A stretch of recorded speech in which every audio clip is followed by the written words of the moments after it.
Semua orang mengatakan kami perlu sarana kehidupan. Betul.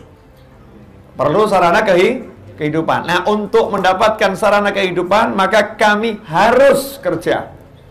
Maka kami harus usaha. Maka kami harus capek. Maka kami harus susah. Saya tidak setuju dengan kalimat berakit-rakit ke hulu, berenang-renang ke tepian. Saya nggak setuju, karena terjemahannya nggak enak. Bersakit-sakit dahulu, bersenang-senang kemudian. Nggak cocok saya. Kenapa kita harus bersakit-sakit dahulu? Ngapain kita harus bersakit-sakit dahulu? Kenapa kita nggak bersenang-senang dan bersenang-senang dan bersenang-senang? Karena Allah tidak menaruh kita di dunia untuk bersakit-sakit.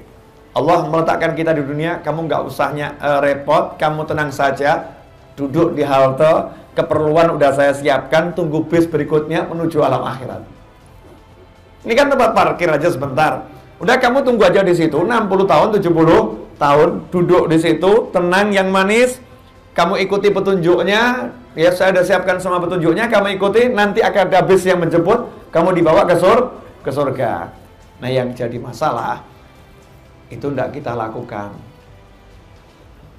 Stay di halte, tenang, itu tidak kita lakukan. Petunjuknya Allah itu tidak kita jalankan. Yang terjadi ya seperti yang kita lihat sekarang ini. Yang kita lihat sekarang ini. Contoh-contoh sederhana. Puasa Ramadan. Sederhana ya, puasa Ramadan. Di masjid ada buka bersama. Bersama. Ketika nasi bungkus dibagikan, ada satu yang terlewatkan. Yang terlewatkan ini riso atau enggak riso? Pernah enggak Anda kelewat gitu? Riso atau enggak riso nih? Kok saya dilewatin? Jangan-jangan nanti enggak dapat nih, kalau habis gimana?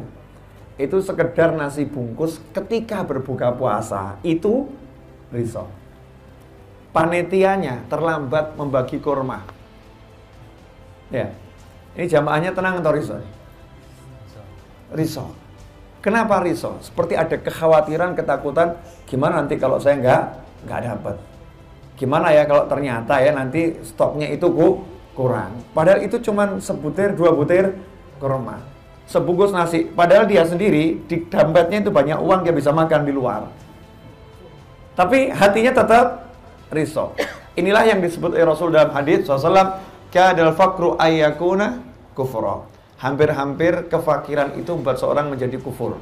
Yang dimaksud kefakiran bukan kemiskinan. Karena miskin dan kaya itu adalah anugerah Allah. Ada yang diberi anugerah namanya kemiskinan, ada yang diberi anugerah namanya kekayaan.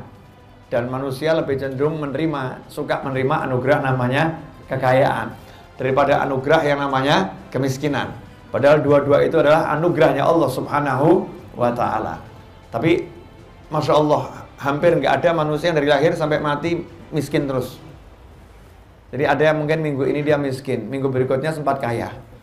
Ya, minggu ketiga lebih miskin dari minggu pertama. Ya kan naik turun gini kan ya. Hidup itu naik turun. Artinya dia pernah mungkin sempat merasakan kekayaan sesaat. Ya. Walaupun nilai kekayaannya mungkin dibanding orang lain masih jauh, levelnya masih jauh, tapi dibanding yang lain dia udah lebih kaya. Kaya miskin itu urusannya Allah. Itu adalah pembagian dari Allah Subhanahu wa ta'ala. Bukan suatu yang hina. Nah, yang hina adalah orang yang takut miskin. Orang yang takut jadi miskin. Takut jadi miskin itu hina. Kenapa? Karena bahaya. Kalau orang udah takut jadi miskin, maka dia nggak mau jadi miskin. Dia akan menghalalkan segala cara agar dia jadi kaya. Kalau perlu agamanya dijual, yang penting kaya. Kalau perlu orang tuanya nggak usah disebut, yang penting kaya. Demi menikah dengan seorang wanita, udah ya, kamu pokoknya harus lupakan orang tuamu. Siap. Ya, karena wanita ini cantik, kaya, raya. Na'udzubillah min dzalik. Dia lupakan orang tuanya. Singkatnya, hidup di dunia ini sebetulnya mudah, hidup di dunia ini enak, hidup di dunia ini nyaman. Kalau ya kita tenang, ikuti prosedur dan jangan putus hubungan dengan yang mengirim kita ke dunia.